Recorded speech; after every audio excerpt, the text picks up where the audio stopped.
guess they holiday cups. I mean, guess you gotta use what you got.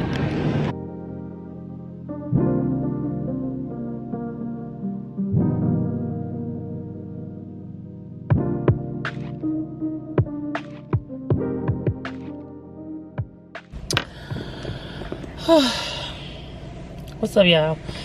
I'm not sure if I entered the clips from this morning when I went and picked up my little Walmart grocery pickup and picked up a bag of ice from Sonic. I'm not sure, but if I didn't, hey, how y'all doing? Because I believe I said hey then, but I don't believe I put that in there. I'm not sure. I might have, but hopefully you guys having a good day. I am leaving Starbucks from attempting to edit. Y'all, I do not know at this point. Like, when I tell y'all, I just don't know. Like, I really don't know at this point. My head hurts so bad until it's not even funny. Like, it's just unbearable. I attempted to get a change of scenery opposed from editing at the house. I'm like, you know what, let me go ahead and go to a coffee shop. I did want to try this new coffee shop that hasn't been up for that long, that's closer to where I stay, like right down the street, but they looked a little bit crowded. Maybe I need to go there like right after I drop the kids off at school.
What's up, y'all? So it's the next day. As you can see, your girl don't have her wig on, different clothes. Y'all just seen me make iced coffee in one of the cups that I told y'all. I think I told y'all about me buying a box of cups with lids from Amazon. I just got the 16-ounce ones.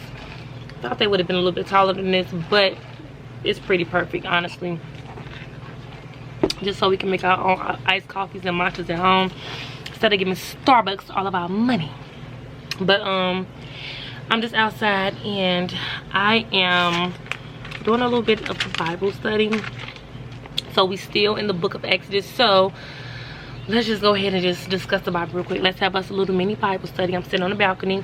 It's a beautiful day outside. It's like 78, 79, 80 degrees. I know it was like 81 earlier, but I'm not sure. Maybe because I'm in the shade. Maybe, you know, it's like 81. What was that? Something just ran across and it didn't look like something like a bunny, and it was brown. Like, was that somebody's? I don't know. Anywho, but yeah, I'm sitting on the balcony and I just decided to come out here just to do a little Bible study because I did not do no Bible study. I did not read any of the book of Exodus yesterday, so I'm like, you know what, we're gonna take time out and be intentional today. So yeah, so we only made it to chapter 17, and the reason for it, like I said, is because it's just so much. So I go back and read a couple scriptures over and over and over again until something kind of clicks, because when you read the scriptures a lot of times, like, you understand it, but I be feeling like it's more like it's just something in me sometimes with some scriptures that just won't let me pass it. So that's why it's taking so long. But so we left off on chapter 13 last time we did a Bible study together. And so just a little recap from verse 1 to verse 13. It's pretty much just the background of how the Israelites end up getting to Egypt, and you know, them being in slavery under Pharaoh's judgment and whatever, and control.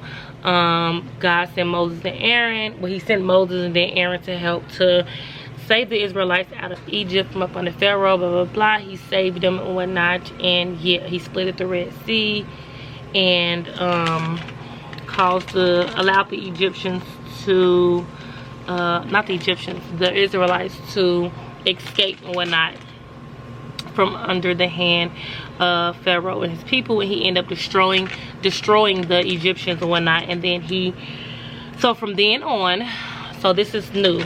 So after that, that's what we talked about in the last Bible study. So after that, he ended up taking them on a quest to get them to the place that he wanted them to go. But it says in chapter, let me find it.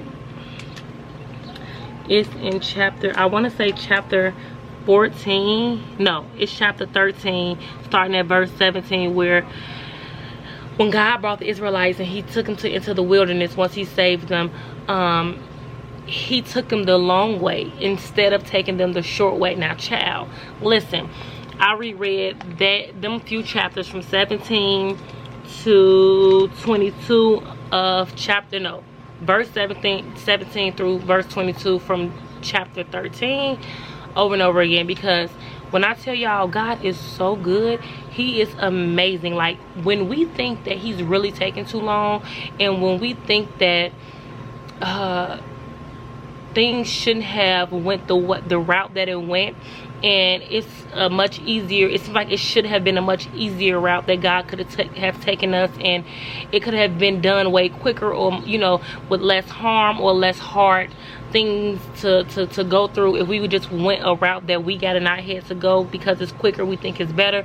But God is so sovereign, and he is so loving to where he really thinks things through, and when he do stuff, he's good, and when he don't do stuff, he's good. When he don't do stuff, he's still doing something, if that makes sense. When God don't do stuff in our logic and our way of thinking, he's still doing something, because when he don't do something, it's the reason why he's not doing it. He's so intentional about everything that he do. So when you see God not moving, or him not doing something that you feel like that he should do, or taking you away that you feel like he should take you, that would be considered quicker, remember that he's still doing something by not doing something, if that makes sense. Like, he literally took them through the wilderness, and he took them on a detour, and basically it says in the Bible that when Pharaoh, verse 17, this is chapter 13 verse 17, it says, when Pharaoh finally let the people go, don't worry about the sound outside, people sparking and pulling up and whatever.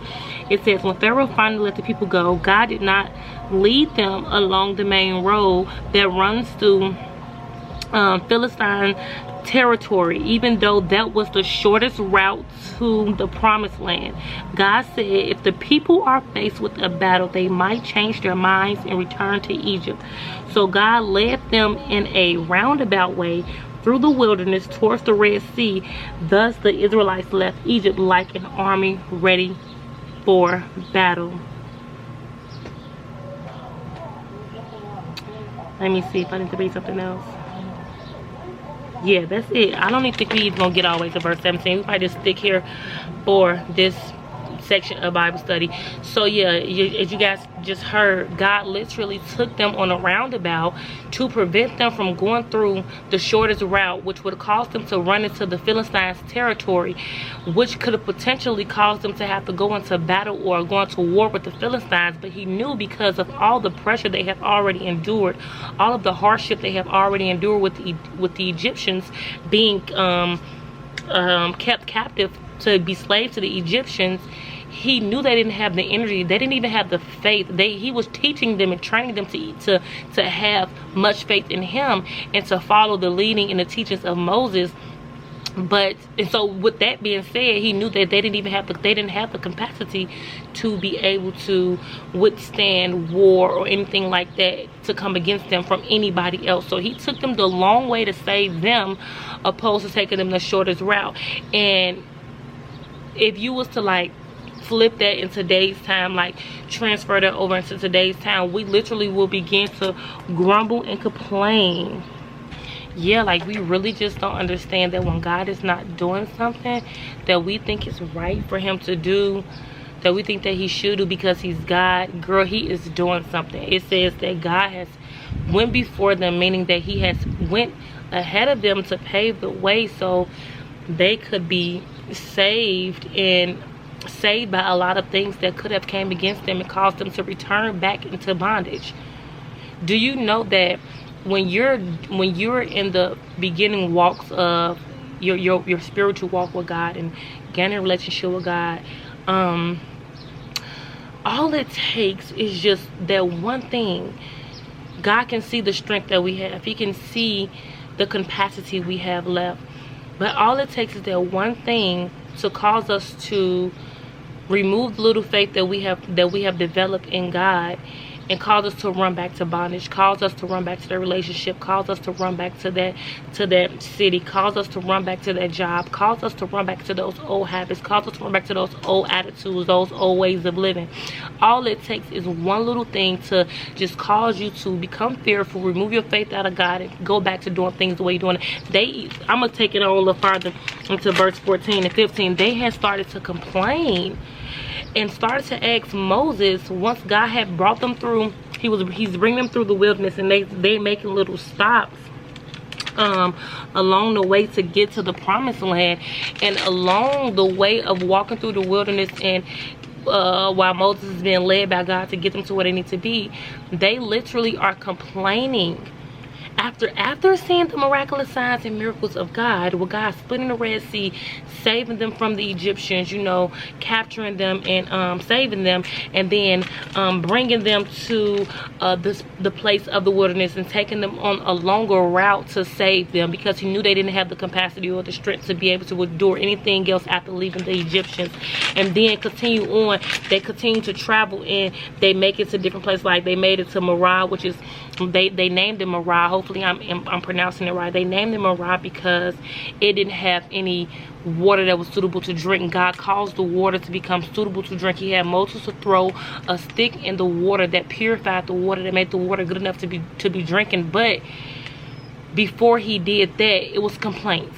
It's complaints one after another. Like it just so it reminds me so much of us today. Like we literally will complain after God has worked one miracle and has brought us out of one thing or a couple things. In some of our cases, we will complain once we make it to another stop. Like God hasn't already showed us how good and how faithful he is. Like he hasn't already showed us how powerful he is, how he controls everything.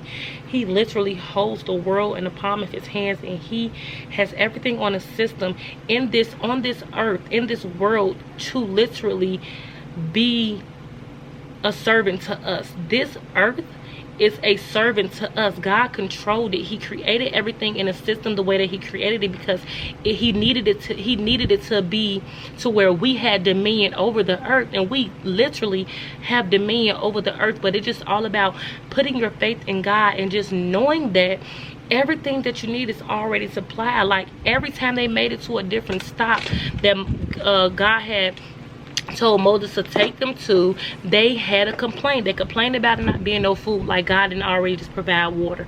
Like it's just so crazy how people literally we really be not making, but we really have God just constantly showing and proving himself. And because he's so loving and so forgiving and so kind and so sovereign, he's gonna do it time and time again to get our attention, to make sure that we are living the life that he wants us to live, and we get to that place that he needs us to get to. But it just seems so selfish when you have somebody who loves you so much. You have a God that loves you so much to where he literally created an earth. This is our platform, and he gave us dominion over it. He put everything in it for us. And every time we get on the stretch of getting to that next place in him, or him leading us to that next dimension or that next level in life, we think that we're supposed to just get there and then problems supposed to stop. But then instead of us speaking to the problem and demanding, you know, the earth to give, or demanding the atmosphere or the things to get in line, demanding the things to come to because of who we are in him, we get there and we literally forget how great he has been and start to complain. But that also speaks upon your relationship with God, where you at with God. Because if we were really at a place in God to where we really trust in him and dependent on him like we say we do and we know that we should, it would be no doubt in our mind that everything that we need is already supplied. If I run into something and it's speaking opposite of who I am a king's kid, I automatically know that it's coming. I automatically know that it's about to unfold itself because of who I believe in, and because I know he has given me authority and dominion on this earth and everything in it, because I'm a king's kid. Just how we literally, I brought this chair out here to sit in and to talk to you guys. I just automatically knew this chair was gonna hold me up. I didn't ask a question. I didn't say, hey chair, you gonna hold me up? Are you sure you can hold me? Hey, I weigh this much. Is that your weight limit? And then I said no. I didn't bargain with the chair. I didn't complain with the chair. I didn't question the chair. I just knew the chair was gonna do it. So I just literally unfolded the chair and set my big tail on the chair, with having faith in the chair, that the chair was gonna hold me up. And that's how we need to, that's where our faith need to be when we're dealing with a God like our God. Child, I'm just not realizing that I'm sitting here with my screen broken off, looking all ghetto and ratchet. Child, my son had knocked the screen off and Tony hadn't fixed it yet, but I ran out of storage. But yeah, we literally sit here and we act like God hadn't already given it to us. We walk around like he had already blessed us with the things that we need in order to make it. And after he rescue us and take us out of bondage, take us away from that old way of thinking, that old way of living, that old way of doing, remove us from those terrible situations, we literally think that it's supposed to be all peaches and cream. Yes, he saved you, but that does not mean that every level you climb to does not require a different version of you. And being that it requires a different version of you, he has to allow things to come against you to help build character and pour out things in you that he know he placed in you, that you want to need for that next level. Like, he cannot just give it to you, because if he give it to you in the state that you're currently in, you will mishandle what he has for you. And he's such a gracious God. He's so caring, to where he cares enough about your well-being, because a lot of times when God blesses us, that thing can literally destroy us if we are not built to hold it. And so because he cares for us so much, he's trying to go to the car. Okay, I'm standing behind me. But yeah, because he cares for us so much, he want to make sure that he don't give us something that could potentially destroy us, or potentially cause us to have a major setback and take us farther away from where we was just at, and away from, you know, who we were meant to be. And so count it all joy that God don't give you what you think you need in the season that you're in. Because it's a reason behind it. When he don't do something, when he don't look like he's doing anything, he's doing something.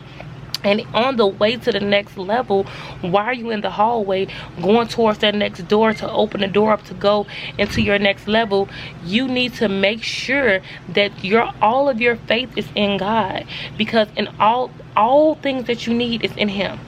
And so it shouldn't be no doubt in your mind. And I'm speaking to myself, because in this season of my life where everything I feel like is being attacked right now, my marriage, just my mental, and just me as a mom, my children, my relationship with my kids, like everything, I feel like everything is being attacked and being put under the test to make sure that it can withstand whatever God has coming towards my way. But I have to remind myself constantly, like, girl, you got everything that you need. You have it all. And just because God has shown you a vision, just because God has told you about who you are and where you're going and what he has for you, and because you know the things that he has spoken over your life, that does not mean things not going to come against you. That better means that things are going to come against you, because God needs to allow those things to make sure that you are who he needs you to be for that level, that he can trust you with those things. So in the midst of the hallway moment of you walking down the hallway, make sure you raise your hands and thank God. And when you run into a place where you feel like you don't have, I didn't realize how loud I was, but where you feel like you don't have to move on, like a need is not being met, remind yourself that all of your needs are met. Everything is met. God did it before. He saved you from the previous thing. He provided you with the previous things. He's going to continue to do it. Learn to not complain, but in the midst of the test, in the midst of the hallway moments of your life, make sure you are have constant gratitude and always grateful and always thanking God for the trials, because you know that in the trials you are being made. And while you are being made, being that he allowing you to go through them, to experience them, he already have everything that you need in order to withstand them and endure them and to make it out of them. So just know and trust God that he is going to be there, that he's already there. Not going to be there. He went before you, because in the book of Exodus, he went before them to pave the way, to make everything straight. So just know that he have already went before you and created the way for you to go through the wilderness and make it out on the other side. And being that he went before you, he laid everything out that you need in the midst of your path of walking through that hallway to get to the door. It's just up to you to know where to put your faith in. It's up to you to remember the things that God has already done. Do not become forgetful and gain amnesia. That's a trick of the enemy. The enemy wants you to forget. He wants you to forget what God has done and where he brought you from, so you would not thank him in the midst of you going to your next level, in the midst of that hallway moment, in the midst of the building and the purging and the molding stage. He wants you to forget, because he know that when praise come off of your lips about what God has already done and about you thanking him for him even allowing you to even be in the wilderness, because you know after the wilderness is always a promised land. If he can take the praise off your lips from thanking God for allowing all of the things that's going on in your life and for all the things that he have already brought you through and already done, then he know that it can cause you to be set back, because then mentally you'll start to battle with yourself and then question yourself and then begin to question God, which will cause you to have a little hope moment. It would cause you to create a standstill for yourself. When I tell y'all the book of Exodus, it was meant that I read this book, because when I tell you God is revealing himself to me through this book, this is literally what's been going on in my life. Like every single chapter from the beginning, from God plucking me out of bondage, from away from my old way of thinking, from, you know, just negative people and surroundings, and yeah, the old way of living, and rescuing me, taking me through the wilderness. And I'm still in the wilderness, and detouring me and taking me the long way. In my head, I'm thinking about ways that I could have went, that could have got me where I need to be sooner, but God. But because he went before me, he's seen everything that could have possibly came against me. And so he decided to detour me, and I feel like it's taken forever. But do not give up. Do not. In the last vlog, I've told you guys, do not become weary and doing good. For in due season, you will reap a harvest if you do not give up. If you faint not. If you faint not, that scripture constantly keep replaying in my head. Been replaying in my head for the past like 3 days, because that's currently where I'm at. Like, it feel like it's so much pressure, and it's so, the heat is turned up so to where it's almost to the point to where I really feel like I want to give up. But yeah, it's God constantly reminding me, and it's God's love for me that he has led me to read the book of Exodus during this time of my life. It's not by coincidence. I didn't hear from myself. It was a leading of God, because he knew that I needed to know that he have done it before. And if he done it before, if he done it for the Israelites, if he done it for them, that he can do it for me, and he's doing it for me. And I need to make sure that I am postured. My heart is postured in correct posture, is postured right, and that I keep a praise on my lips and stay away from complaints. Because even though it seemed like that he's not doing, he is doing. He is doing. So yeah, that's our that's our long little Bible study moment. Again, that was Exodus chapters 14 through 16, I believe. Yeah, chapter 14 through 16. So yeah, they'll talk to you guys. It's been like 30 minutes I haven't talked to you guys, so it's safe to say this vlog is going to be pretty long, because it's already a 2-day vlog. So yeah, we are done with our Bible study moment. I'm gonna sit out here, finish reading a little bit of Exodus, drink my iced coffee, and we're gonna cook a little bit. We're gonna cook, not a little bit, we're gonna cook some cause I didn't cook yesterday because my sister ended up cooking, because I went to go help her watch her baby yesterday. So she ended up cooking after she got done doing hair, because I stayed at her house for so long helping her. So we're gonna cook the Chinese chicken and broccoli today, so stay tuned for after this, because yeah, that's what we're gonna do next. Then we're gonna end off this vlog. So yeah, I'll see y'all later. What's up, you guys? Welcome or welcome back. I don't even know why I'm saying that, because y'all just watched me do a whole Bible study and whatever else I did in the beginning part of this vlog. But anywho, we cooking now, girl. So yeah, this is one of my favorite things to do, because yeah, I'm a mom, so I ran into this little passion of mine, or hobby, let's not say passion, hobby of mine, once I became a mom, and I realized that the kids can't get fed or survive off McDonald's. So yeah, but it turned out that I'm pretty decent at it. So we cooking chicken and broccoli, Chinese chicken and broccoli. I'm not gonna talk your ears off during this little segment of the video. I just want to stop by and let you guys know that the recipe will be, everything that I use will be in the description box down below. So be sure to click the description box to get everything I use. I'm gonna show you guys, well, y'all should be seeing it, of everything that I used. Or y'all should have seen it already. But yeah, I'm gonna let you guys enjoy it. And just one quick little disclaimer. Towards the end of the video, when I added the broccoli directly out of the little steamable broccoli bag. When usually I pour the broccoli out of the bag onto a paper plate with paper towels underneath it to drain the excess water before I put it inside of the pot. And yeah, I was rushing and I shouldn't did that, because it took away the thickness of my sauce. But it's okay. It still tastes exactly the same. Just make sure if you're using steamable broccoli, or if you cook broccoli stovetop, make sure you pat it a little bit to get the excess water off, so your mixture will not, it won't take away from the thickness of your sauce. And another thing, use a wok. I didn't have one. I never went to go buy another one after I threw the last one I had away. So yeah, that's it. Hope you guys enjoy. Talk to you later. Well, see you guys in the next video, because this is going to be the end after you get on watching this. Thank you for watching. I love you guys, and I'll talk to you guys in the next video.